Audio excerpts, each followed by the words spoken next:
Bonjour à tous et bienvenue dans cette nouvelle édition des petites annonces du mois de mars en compagnie de Laurent et de Jérémy. Ça va Laurent ? Et ça va Jérémy ? Oui, ça va très bien. Oui. Et moi aussi. Ouais, bah c'est super. C'est génial. Et aujourd'hui, j'en sais rien parce qu'on n'est pas au mois de mars. Oui, au moment où on enregistre, mais quand ça sortira, ce sera au mois de mars. Alors, il faut que je me projette dans l'avenir. Et ben écoute, ça va super bien ce début de mois de mars. En fait, j'espère que ça va être comme ça. J'espère que le début de mois de mars va être super, que je me serai reposé, parce que j'ai eu un mois de février très fatigant, oui, et que j'aurai super la patate. Oui. Et toi, alors, au mois de mars, tu seras dans quel état d'esprit ? Mais je n'en sais rien. Je serai en train de m'occuper de mon fils. Ben oui, c'est important. Voilà, au mois de mars. Vous le savez si vous avez suivi et si vous avez écouté ce qu'on vous a raconté dans l'épisode des Mini League Zone. Bref, aujourd'hui, on va évidemment vous parler de l'actualité du sens créatif, des prochaines sorties, mais on a aussi envie de profiter de faire un petit point sur ce début de saison. Donc j'aurais voulu savoir déjà pour commencer, Laurent, donc hormis le fait que tu es fatigué et que tu as la banane, ça se sent, mais comment est-ce que tu as vécu ce début de saison 4 ? Parce que bon, c'est nouveau pour toi. C'est très nouveau. Alors, il y a deux sensations. J'ai une sensation grisante parce que je découvre un nouveau monde, un nouvel univers, et je trouve ça formidable. Le podcast, ça permet de rencontrer des gens, beaucoup de gens, et de passer de très bons moments. C'est très cool. C'est très cool. C'est enrichissant parce qu'en fait, on peut vraiment délivrer la vibe en fait. Et on reçoit des vibes aussi en retour. Et ça, j'adore. Ouais. Et d'un autre côté, je suis aussi un petit peu en formation parce que j'apprends sur le tas. Et donc, je suis en train doucement de passer de cette posture d'observateur à une posture d'acteur. Voilà. Donc petit à petit, je vais prendre ma place. Voilà. Ah non, mais c'est cool. Je veux dire, c'est pas évident au début, hein. Bah ouais. Évident, ouais. Pourquoi c'est pas évident ? Parce qu'il y a un petit moment de réserve aussi, tu vois, tu sais pas comment enchaîner, tu sais pas comment faire des relances, tu sais pas comment leader non plus une interview. Donc tout ça en fait, ça vient petit à petit. Et voilà, faut sentir aussi le bon moment pour le faire. Donc voilà, mais c'est cool, ça va venir. Je m'en fais pas. Ah bah oui, je m'en fais pas du tout. Et puis enfin, moi, personnellement, je suis ravi. J'aime bien le fait mais s'il faut dire les choses, je les délivre. Voilà. On va mettre les points sur les i dans ces épisodes où on fait le point. Non, mais voilà, on avait envie de revenir un peu sur... Et puis c'est du boulot. Franchement, oui, le lancement de cette saison 4, on dirait pas, mais ça nous a demandé quand même pas mal d'énergie. Ouais, il y a un travail, voilà, il y a un travail en amont, et puis surtout, c'est se répartir les tâches, parce que quand on travaille à deux, du coup, il faut s'organiser. Nouvelle gymnastique. Voilà, pour le coup, là, le chaos, on essaye de lui laisser un minimum de place, hein, parce qu'il faut, voilà. Il doit de s'organiser. C'est important. On peut pas faire les choses complètement à l'arrache. Ça ne fonctionnera pas. J'ai mon fonctionnement à moi. Ça pourrait marcher, mais mais maintenant, on est à deux. On est à deux. Donc, il faut quand même un fonctionnement commun. Ce fonctionnement commun demande un minimum de contrôle, quand même. Ouais, exactement. Voilà. Mais c'est bien, c'est intéressant. Mais on prépare cette saison 4, depuis le milieu de la saison 3, je crois, quand on a décidé de faire ça. Toi, je me souviens, tu rongeais ton frein parce que t'avais envie que les gens sachent que t'allais. Bah oui, mais on pouvait pas le dire. On pouvait pas le dire. Il fallait garder la surprise. Et puis, et voilà. Mais ça a été intéressant parce qu'on a posé nos briques et puis ça nous a permis d'avoir le temps aussi de voir venir les choses et je pense que c'est priceless plutôt que de se lancer comme ça tout d'un coup. Oui, c'est clair, voilà. C'est clair. Ouais. Il y a eu le temps de préparer. Il y a eu le travail aussi du lancement. On a essayé de faire un lancement un peu chouette avec le teasing sur Instagram, avec essayer de mettre plein de choses en place au niveau du Patreon, il y a eu toute une réorganisation qui nous a quand même demandé pas mal d'énergie, mais je suis très content de ce qu'on a accompli. Oui, c'est gratifiant au final de. Allez, petite tape sur le dos. Bah oui, bravo nous. non, c'est bien, c'est super parce que c'est un chantier. Ouais. Voilà. On prend. Non pas que c'était le bordel avant. On prend. Au contraire. Oui, non. mais voilà, là, on a changé un petit peu nos règles du jeu et donc forcément, ça a généré un chantier derrière qu'il a fallu. Voilà. Donc mener. On espère. Enfin voilà, à travers ces petites annonces et ces petites nouvelles, vous pouvez suivre un petit peu l'évolution de ce nouveau fonctionnement à deux. Au final, voilà, je suis très content. Bref. Merci de nous écouter, c'est super cool. Ouais. Alors on a envie aussi de prendre le temps de revenir sur un peu les retours qu'on a reçus de votre part, de la part des auditeurs. Donc c'est le courrier des lecteurs, c'est un titre hyper original, mais on va lire quelques retours. Est-ce que tu veux lire le premier retour de notre amie Marie-Laure Cruchy qui nous a fait un super petit Alors je prends l'accent de Marie-Laure ou pas ? Vas-y. Ah non, sur l'épisode de Paul Taylor. Non, pas du tout. Alors Marie-Laure nous dit « Hey Jérémy et Laurent !» Oh là, comme cette nouvelle saison commence fort, de vous entendre tous les deux et de vous voir là, dans l'extrait vidéo. Mais comme je suis trop fier de vous, les gars. Votre duo fonctionne tellement bien. Merci. Merci. Merci, Maël.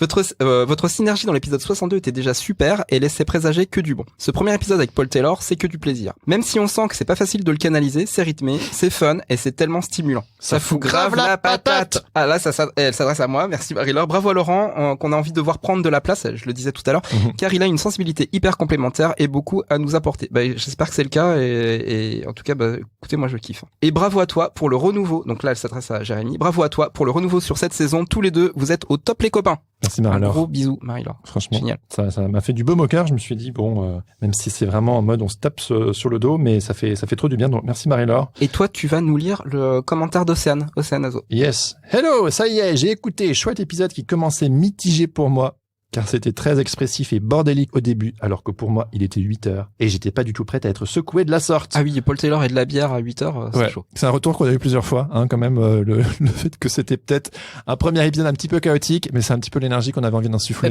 Ouais, en fait, on assume. On assume, voilà, on avait envie de mettre un petit pavé dans la mare.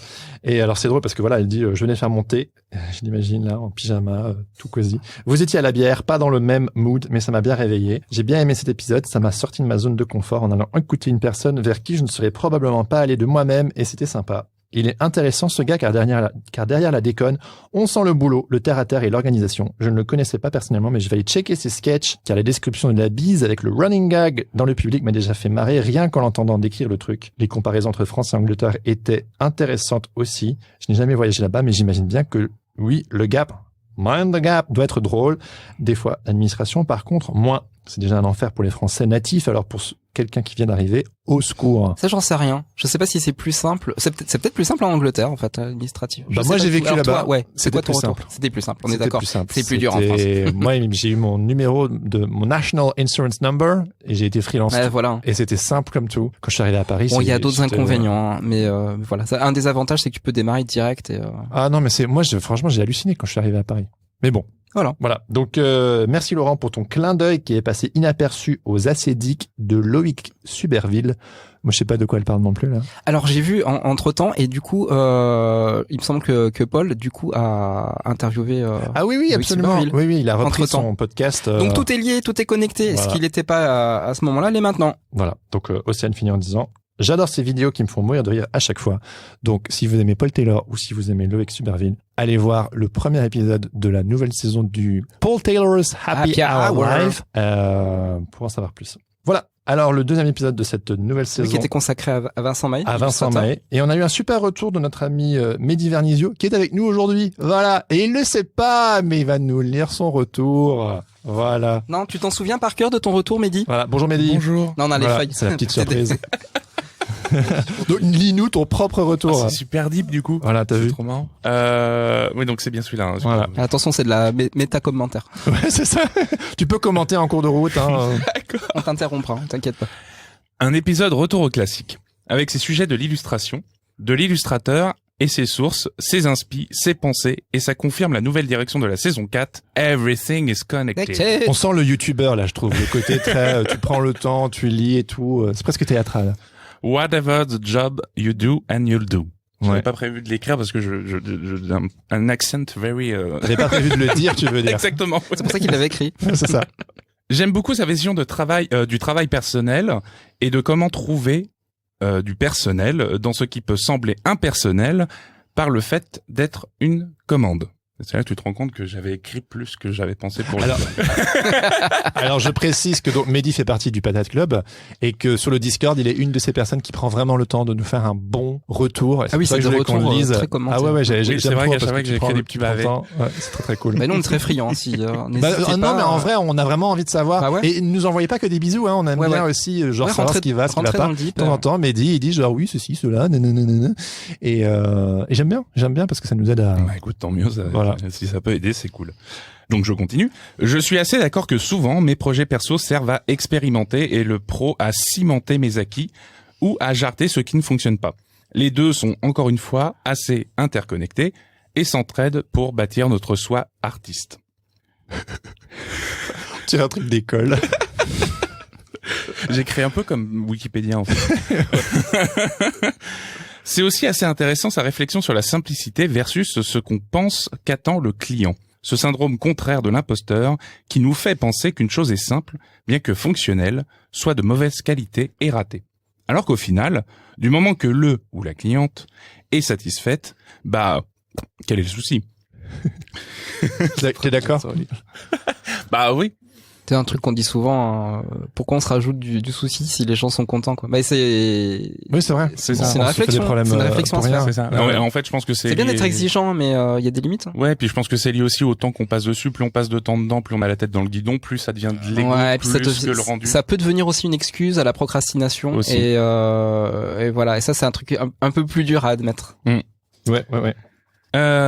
C'est un truc que je vis ces derniers temps. Ah bon? Oui. Je fais des paintings très chiadés, mais ça bouffe un temps monstre et il faut que les astres soient alignés pour bosser sur ce genre de commande en m'éclatant. On n'a pas l'impression qu'on est un peu sur France Inter, là? Légèrement. C'est ma chronique. Ouais, c'est vraiment la chronique de Mehdi. Ce que je propose, c'est qu'on parle un petit peu comme ça. Bonjour, c'est Radio Nova. Voilà, Mehdi, si tu peux continuer à nous lire ton commentaire très intéressant. Nous t'écoutons. Ça me fait un peu peur, moi, personnellement. Eh bien oui. C'est un truc que je vis ces derniers temps. Je fais des paintings très chiadés, mais ça bouffe un temps monstre. Et il faut que mes astres soient alignés pour bosser sur ce genre de commande en m'éclatant. Mais quand je fais des choses assez simples, comme mes illustrations jeunesse, j'ai l'impression de faire tout l'inverse. Du jeté. Pas forcément intéressant. Pourtant, ça remplit la commande et tout va bien. Donc voilà. Non, mais cool. Cool. Donc voilà. J'ai pas encore trouvé ce qui débloquera le tout, le déclencheur, qui permettra de me foutre de mes barrières, mais ce sujet était super intéressant. Aka Luc Ostinato. Il est minuit et demi, vous êtes bien sur Sens Créatif. Maintenant, les émissions de nuit. Voilà. On avait encore un petit retour de Juliette Guillard qui nous disait hyper intéressant et entièrement d'accord avec le fait de pouvoir faire du perso dans du pro. C'est vraiment le sujet de l'épisode. Et de ne pas avoir honte de faire de la commande. Parce que c'est vrai que parfois, on peut avoir cette frustration de faire que de la commande. Et c'est pas grave. Et c'est pas honteux. Non, au contraire. Voilà. Et le fait de ne pas forcément se limiter, contenter dans un style. J'ai adoré sa façon d'expliquer comment il ajoute du sensible, de la narration. Épisode très inspirant. Merci. Donc, si vous n'avez pas écouté les épisodes de Paul Taylor ou de Vincent Mahé, on vous invite à aller les écouter. Alors, on a aussi reçu quelques retours sur l'épisode d'Emily Gleason consacré à sa BDQ. Alors, je vais lire le premier qui est de Crocuit. J'ai adoré l'épisode. J'adore découvrir la spontanéité et la fragilité d'Emily derrière ses dessins hyper forts, drôles et vivants que je kiffe depuis super longtemps. Pareil. Sa voix est d'ailleurs plus fragile que l'image qu'elle donne d'elle. Ça, c'est vrai. Ouais. C'est toujours assez surprenant. D'ailleurs, c'est exactement ce qu'on voulait aller chercher dans l'épisode, quoi. C'était que Emily, elle se livre complètement, quoi, parce qu'elle est comme ça. Oui.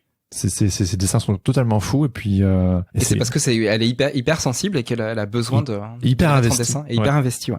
Cette question de la fragilité, elle est revenue plusieurs fois dans les retours et de toute façon sur Sens Créatif, le sujet de la vulnérabilité, c'est un sujet qui nous a toujours qui nous touche interpellé. Tous, voilà. Et Émilie, elle incarne ça à mort. Donc j'ai toujours la croyance que les artistes connus que j'aime sont des gens hyper solides qui ne sont pas sujets aux troubles existentiels et ça fait du bien d'entendre que ce n'est pas vrai. Voilà. Merci Crocuit. Merci Crocuit. Et on a également le retour de Séverine Pasquier qui nous dit « Épisode très sympathique, j'avais déjà écouté le premier et le réécouter était très chouette. » Ouais, c'est vrai que c'était cool vous pouvez le faire d'ailleurs. Vous pouvez aller écouter le premier épisode d'Emily et écouter le deuxième. Oui, c'est vraiment une suite. Emily semble à la fois drôle et d'une grande fragilité en effet, sans avoir peur d'en parler, au contraire. C'est cool qu'elle se soit livrée sur ses difficultés à mener certains projets, ou la manière dont elle a vécu le confinement personnellement et artistiquement. Comme toujours, vos podcasts vous permettent de voir que le succès n'est pas une évidence et qu'il y a avant tout un humain derrière l'artiste. C'est marrant parce que, je te coupe 2 secondes, mais ce sujet des difficultés et de la fragilité, c'est pas un truc qui m'a marqué quand on a discuté avec Émilie, mais je vois que ça revient beaucoup dans les retours et presque comme pour moi. C'est vrai qu'on est en mode chill en fait. Mais oui, mais pour moi, on a quand même parlé de ça en fait. Oui, on a parlé de ça et c'est marrant parce que les gens le retiennent, mais pour moi, c'est presque un lifestyle. Je me suis pas dit pendant l'interview, dis donc, qu'est-ce qu'elle se livre et je me suis pas dit, c'est hyper courageux d'être fragile, de partager ça. Non, ça reste assez naturel. Et c'est vrai que c'est un sujet mais peut-être qu'on n'a pas l'habitude. On aborde tout le temps. On n'a pas l'habitude. Alors, on n'a pas le recul. Oui, déjà, on est. Ouais, c'est clair. Parce qu'on parle que de ça. Oui, c'est vrai, exactement. Mais en fait, c'est aussi un moyen. Les podcasts, les épisodes, c'est aussi un moyen de désacraliser toutes ces thématiques qui sont un peu dures et se faire du bien, tout simplement. Grave. Qu'est-ce qu'elle dit encore? Alors, Séverine, elle enchaîne, elle nous dit « Peut-être le fait d'avoir enregistré chez elle l'a aidé à se confier un peu plus facilement. En tout cas, Émilie est une artiste fascinante avec un univers bien à elle et un grand sens de l'humour. Et ça fait du bien. Merci. » Merci Séverine. Merci Séverine. Ouais. Et si vous n'avez pas encore écouté cet épisode, n'hésitez pas à aller écouter Émilie Gleason Enlève le bas, un épisode où on parle de cul, et ça c'est une première sur Sens Créatif. Oh yeah. Il y a aussi l'épisode du boxon créatif. On a reçu quelques retours plutôt sympas. Ouais. Et alors, qu'est-ce qu'on nous dit? C'est une grande première quand même pour nous de faire une mini-série, de travailler ce sujet du boxon créatif, qui est un sujet qui est très important pour toi. Et ce n'est pas sans rappeler un peu les monologues de la saison 1 et 2, sauf que c'est pas un monologue, c'est un dialogue. Un duologue. Un duologue. Et pour le coup, c'est toi qui les prépares. Ouais. Moi, je viens là un peu les mains dans les poches. Tel un candide. C'est ça. Et en tout cas, ouais, très cool. Alors, le premier retour de Séverine Pasquier qui nous dit... Oh, le retour de Séverine. Et ouais, hello. Ah ben oui, c'est vrai, ça fait 2 retours, mais c'est parce que Séverine prend vraiment le temps de nous donner des retours. Elle fait « Hello, je viens de terminer cet épisode, surprise, et wahou, énorme, tout simplement. C'est pas la première fois que j'ai entendu Laurent parler du chaos. Je t'ai entendu sur la chaîne Adobe, notamment. C'est vrai, j'en ai déjà parlé sur Adobe France. You never stop. Je trouve cette théorie très intéressante, très angoissante aussi quelque part, parce que, comme beaucoup de gens... Ah bah c'est le principe. Hein. Je préfère réussir à tout contrôler. Mais c'est pas possible. Après, je pense qu'il serait intéressant de venir réécouter ce podcast car je le trouve assez riche en informations et qu'il faut réussir à bien s'approprier. C'est vrai qu'il est dense. Ouais. Je l'ai réécouté aussi, en tout cas la moitié. Et j'étais genre, ah oui, il y a pas mal d'infos. Bah parce c'est un format réduit et on avait beaucoup de choses à dire. Donc du coup, on en dit beaucoup. Allez, exactement. Pas le 30, et il y a plein de notes sur le site Sens Créatif où t'as mis toutes tes références. Ouais, il y a vraiment des choses à aller manger, à les picorer. C'est même des choses dont on n'a pas forcément parlé avec Jérémy. Bah, n'hésitez pas à regarder les notes parce que c'est vraiment du bonus, quoi. Ouais. On a vite fait de retomber dans d'anciens fonctionnements, raisonnements. C'est facile. C'est une forme de gymnastique. Je pense d'accepter certaines situations, émotions, d'arriver à accepter cette singularité dans nos créations. Bref, tout ça prend du temps, c'est un travail de longue haleine. Merci encore pour cet épisode et ce format que j'adore déjà. Cool. On espère que vous êtes beaucoup à l'adorer parce que nous, on kiffe le faire. Remercie Séverine. Et nous avons un petit témoignage d'Océane Azo. Ah oui, donc je vais lire ça. Alors, Océane, elle a fini l'écoute de cet épisode et elle a beaucoup aimé. Difficile d'en faire un résumé car je trouve ça assez riche, même si ce n'est qu'une intro pour toi. Parce que j'avais dit, bah oui, le premier épisode n'est qu'une intro. C'est vrai, hein. Donc les autres vont être peut-être encore plus denses. Je ne sais pas si on va dépasser le prochain sera dans 2 mois sûrement, je crois. Ouais. En fait, il y aura un épisode du boxon créatif tous les 4 épisodes. Voilà. Mais ce tango, j'allais dire opposition, mais je me suis rattrapé parce que c'est vrai que c'est un tango, c'est un partage entre créativité et discipline. C'est vraiment quelque chose que j'expérimente au quotidien. Et parce qu'en fait, il y a toujours cette idée de yin et yang, c'est-à-dire que tout est l'envers de son contraire, etc. Et tu peux pas vraiment séparer les choses. Ça, je pense, que c'est vraiment quelque chose c'est un mindset à avoir. J'ai tendance à privilégier le cadre et le travail que je m'impose à moi-même, mais au détriment de choses bien plus spontanées, et à m'épuiser dans le faut produire vite et bien, qui en fait appauvrit plus qu'autre chose. Accepter de laisser de la place à l'émotion et à l'imprévu, c'est dur, mais important, je crois bien. Et jouer de façon sérieuse, j'adore toujours autant cette idée. Ouais. Et elle te demande à la fin. Oui. Pourquoi tu n'aimes pas Matrix? Ah oui, pourquoi j'aime pas Matrix? On va pas recommencer à en parler. Si vous êtes sur le Discord Sens Créatif, ouais, j'en parle en fait. Discussion. Ouais, allez sur Discord. Il y a une petite discussion où j'explique pourquoi je n'aime pas Matrix. Pourquoi tu n'aimes pas Matrix? Bon sang, allez bonsoir. Sur le Discord. Ah là là. On dirait que c'est un sujet sensible, hein, quand même. Non, c'est pas sensible, non. mais. Non, pas un sujet sensible. Il y a des choses mieux que Matrix. Allez voir Blade Runner. Ok. Ou regardez les deux. Ok. Non. Ah, c'est toi qui as voulu. Hein. Ok. Blablabla. Et voilà. Alors, avant de passer à la fin, on a aussi une petite annonce à vous faire. On a envie de vous parler du Patate Club podcast, le nouveau podcast de Sens Créatif, produit par Sens Créatif. Voilà. Mais qui est présenté et animé par Mehdi, a.k.a. Lutostinato. Voilà. Bonjour Mehdi. Salut Mehdi. Bonjour. Eh ben, merci d'avoir répondu à notre appel. Voilà. Parce que tu ne savais pas que tu allais être interviewé. Exactement. Alors, qui es-tu, Mehdi? Alors moi je suis multicasquette, j'aime bien me... Mais t'as une casquette là. Oui, déjà, donc voilà, donc c'est bon. J'aime bien me considérer un peu comme multipotentialiste, c'est-à-dire que j'adore faire de l'illustration, j'adore le dessin, mais je fais aussi du montage, je cadre aussi pour les émissions de Sens Créatif quand elles sont filmées. Wouhou.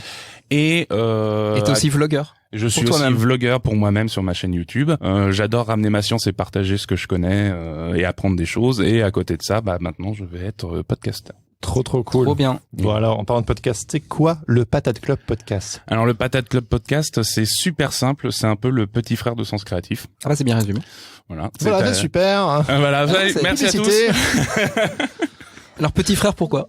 Alors petit frère, pourquoi? Parce que en fait, Sens Créatif a ramené énormément de monde, ça a formé une communauté, et on s'est tous et toutes regroupés sur Discord. Et au bout d'un moment, je crois que c'est grâce à Lucille Delas-Rocas que c'est arrivé que on s'est auto-proclamé patate. Oui, ouais, c'est ça. Le Voilà. Patate Club Challenge, c'est elle qui l'a inventé. C'était elle qui C'était l'a un inventé. défi Bien joué sur Instagram. C'est ça. Elle a la maternité du nom. Du nom, Bien sûr. voilà. Et du coup, on s'est tous appelés les patates, et du coup, c'est devenu un peu le nom s'est trouvé tout seul, c'est que c'est devenu le Patate Club, en fait. Et ce Patate Club, il fourmille de gens, de créateurs et de créatrices venant de tous horizons et de tout niveau d'expérience. qui ont plein de talents et plein de choses à dire. Exactement, qui ont plein de choses à dire. Et moi, en fait, comme je suis tout frais, puisque ça fait que depuis 2020 que je suis illustrateur freelance, je dessine depuis le lycée, donc ça fait un bon moment maintenant. Oui. Et il est bon, hein. Merci beaucoup. Mais voilà, du coup, comme je suis assez nouveau, il y a des choses que je connais pas. Il y a des choses que je subis comme tout le monde, comme les déboires de l'URSSAF. Mais sinon, voilà, je suis relativement un mousse dans le milieu. Donc du coup, Jérémy et Laurent, vous m'aviez proposé, vous m'aviez demandé si ça m'intéressait de me lancer dans l'aventure du podcast. T'as une voix aussi super radiophonique, hein, faut Oui. le préciser. Et puis en tant que vlogueur aussi, tu fais ça super bien. Donc, Merci beaucoup. Ouais, en ce moment, mais bon, ça reviendra. Et ouais, du coup, j'ai dit banco. J'ai joué le jeu du sans enjeu, j'ai dit allez on y va, la tête, on saute à l'élastique. Merci à toi. Cool. Et merci beaucoup à vous pour la proposition. Et du coup, le but, pour en revenir, ça va être de parler avec ces gens, de parler avec ces créateurs et ces créatrices, de parler de leur métier, de comment ils se sentent dedans, mais aussi, et c'est là que c'est pour ça que j'ai décrit ça comme le petit frère de Sens Créatif, c'est d'aller dans le deep. De pas hésiter à parler de ce qui va, mais aussi de ce qui va pas, de comment gérer quand ça va pas, des spécificités qui font de nous des êtres un peu particuliers, comme tu disais, je crois, alors avec mon excellent anglais, what make you weird. Ah ouais. Ouais, bah c'est la What's the thing that makes you weird? c'est la singularité. Ouais. C'est ça. Oui. Singularité. La singularité. C'est un beau mot français. C'est ça. Et des fois, ça peut être des singularités comme l'univers qu'on a, mais ça peut être aussi les syndromes. Je pense par exemple à certaines personnes qui sont TDAH, le syndrome du trouble de l'attention et de l'hyperactivité, qui sont des choses très lourdes à porter ou pas en fonction des syndromes, mais qui sont intéressants et qui forcément jalonnent le parcours de l'illustrateur ou de l'illustratrice. Moi, ça me rappelle le slogan qu'il y a dans la ville de Portland. Je crois que c'est sur un mur ou sur plusieurs murs, c'est marqué Keep Portland Weird. Mais ouais, grave. Ah oui, je crois qu'on avait entendu parler de ça. On le voit notamment dans la série Portlandia, hein. C'est dans le générique. Mais c'est super parce que quelque part, c'est se dire, voilà, on a cette spécificité là, cette singularité, ce côté, ce weirdness qu'on a. Et en fait, c'est ça qui rend les choses intéressantes, quoi. C'est ça qui nous différencie aussi des autres. Et c'est souvent là-dedans, qui est donc un endroit qui est un petit peu compliqué, un petit peu deep, justement, un petit peu dark side. Si on creuse un peu, peut-être que la voile se trouve là-dedans, en fait. Ouais, c'est ça. Puis si ça permet aussi de déculpabiliser des gens ou de casser un peu des idées reçues, parce que comme dans tout métier, comme dans tout domaine, comme toute carrière, on a des idées reçues parce qu'il y a des rockstars qui sont passés par là, mais qui ont eux aussi et elles aussi leur vécu. Si ça peut permettre à des gens de se dire ok, je suis pas selon l'idée que je me fais de ce boulot, je me suis pas selon l'idée, je suis pas comme cette rockstar par exemple. Je peux aussi me faire mon petit chemin. Je peux aussi être là et en fait finalement être moi-même et me lancer dans ce domaine-là et tout autant être une rockstar que les autres et que finalement il n'y a pas de moule à suivre. Ouais. Voilà. Donc un format pour désacraliser. Ouais, c'est ça. Ouais. On continue un petit peu ce qui a été initié avec Sens Créatif. Ouais, sauf que là, ce seront les personnes du Patate Club, et du collectif Patate aussi, oui. qui seront mis en avant. Donc moi, j'ai personnellement très très hâte de écouter. Ça va être un nouveau podcast. Les épisodes vont être riches et très différents les uns des autres, et c'est ça qui est bien aussi. Ça va montrer un petit peu la pluralité aussi. Ouais, mais il y a aussi le fait que ce sont des personnes qu'on connaît personnellement et qu'on est très proche dans la communauté, et que du coup, grâce à toi, Mehdi, ouais, c'est ça. Ça va être super chouette de pouvoir approfondir et découvrir des nouvelles histoires. Ou genre la prochaine fois qu'on se verra pour un apport aux patates, je serai genre hey, j'ai découvert ci, j'ai découvert ça. J'ai écouté ton épisode. J'ai écouté ton épisode, donc ça va être très chouette. À quelle fréquence sortiront les épisodes? Eh bien, ça sera un épisode toutes les 2 semaines. Okay. Et dans le sens, dans le contre-tempo des épisodes de Sens Créatif. Oui, donc la semaine où il n'y a pas d'épisode Sens Créatif, il y aura un épisode du Pataclub Podcast. C'est ça. Trop bien. Vous avez de la patate tout le temps. Ouais, c'est beau, c'est beau. Et ce sera jusqu'à l'été. C'est ça. Voilà. Là, c'est un peu mon bataillon d'essai pour prendre mes armes et me mettre à l'aise. Et puis, on va voir. Trop chouette. Bah, nickel. Trop chouette. On va t'accompagner tout le temps là. Voilà. Alors, excité à l'idée de débuter cette nouvelle aventure? Bah, carrément. Surtout qu'en plus, bah, là, je me lance pas tout seul vu que vous êtes là pour me donner des conseils. Oui, c'est sûr, mais bon, me soutenir. T'as la liberté rédactionnelle, comme on dit. C'est ça. Ouais. Donc, si vous nous écoutez, eh bien, n'hésitez pas à aller vous abonner sur Apple Podcast, sur Spotify, Deezer, whatever. Allez écouter la bande-annonce et le premier épisode qui est sorti avec Francis Chouquet. Et du coup, pendant au moins 6 mois, il y aura la double ration d'épisodes sur Sens Créatif. En fait, il y aura dans le Sens Créatif Universe, toutes les semaines, il y aura de quoi écouter. Ouais, carrément. C'est beau, hein? Voilà. C'est super chouette. Ok. Top. Bah, merci Mehdi. Bah, merci à vous. On a hâte d'écouter ce premier épisode. Et puis, pour terminer ces petites annonces du mois de mars, on va vous donner les rendez-vous de ce mois. Donc, le calendrier des futures sorties. Le 7 mars, vous aurez l'occasion d'écouter une interview avec Mathieu Génel du podcast Les Petites Histoires. Exactement. Donc, il est auteur, conteur et podcasteur. Et on va voir qu'il a tout un écosystème, en fait, qu'il a mis en place au fil des années. Et il va nous parler de toutes ces problématiques-là, puis surtout des envies qu'il a à partir de maintenant. Là, ce qu'il a construit, ça va l'amener sur un nouveau chemin. Et on en parle avec lui. Ouais, donc Les Petites Histoires, c'est un podcast jeunesse qui est dans le top 3, top 5 des podcasts les plus écoutés en France. Voilà, qui s'adresse à peu près aux 7-10 ans. Et Mathieu est totalement autodidacte. Donc c'est ça qui est vachement intéressant. Il n'est pas auteur de formation. Il avait toujours eu envie de partager des histoires au plus grand nombre et de développer l'imaginaire. Et donc voilà, dans cette interview vraiment super chouette. J'ai adoré cette conversation. Il nous explique comment il a fait et voilà, il pose un pas devant l'autre. Il a toujours 1000 idées à la seconde. Et voilà. Comment canaliser aussi ces idées quand on en a beaucoup. Donc c'est vraiment un épisode basé sur le travail d'auteur, le travail d'écriture et le travail de pourquoi le podcast. Il aurait pu faire un livre et pourquoi il a décidé d'utiliser le format podcast. Et et puis on parlera du teamwork aussi parce qu'il ne travaille pas tout seul. Il y a toute une équipe autour de lui. Et c'est aussi pas totalement anodin parce que Mathieu Génel fait aussi partie du Patate Club et il y a des membres du Patate Club qui ont déjà fait des illustrations pour illustrer ces épisodes de podcast. C'est d'ailleurs moi, pour la petite histoire, qui ai fait le logo, la nouvelle vignette des petites histoires que j'aime beaucoup. Et le 21 mars... on va recevoir Valérie Cussaguet et Rosanne Sanson. Qui sont ces deux personnes? Ce sont les éditrices des Fourmis Rouges, éditeurs jeunesse. Qu'on adore. Ouais, qu'on adore. On aime trop cette vraiment maison d'édition. Un catalogue de dingue. Pourtant peu de sorties par an, mais on en parlera. On expliquera pourquoi peu de sorties par an. Mais une qualité incroyable et c'est, je pense, incontournable dans le paysage de l'édition française de jeunesse. Voilà. Et si vous êtes illustrateur, illustratrice, auteur, autrice, et que les questions d'édition, comment aborder un éditeur, comment ça fonctionne, etc. Ouais, comment lui envoyer un message. C'est des thématiques qu'on a déjà un petit peu abordées sur Sens Créatif par le passé. Mais on continue, voilà, de creuser. C'est parce que tous les éditeurs sont différents, ils ont tous une philosophie, une approche différente. Et voilà, on est très sensible au travail de Valérie et Rosanne, et on avait envie de creuser avec elles. Voilà. Alors on a tout dit. Super. Eh bien c'est tout pour les petites annonces du mois de mars. On espère vous retrouver au rendez-vous pour venir écouter tout ça. Et on vous dit à très bientôt. À très bientôt. Ciao. Ciao.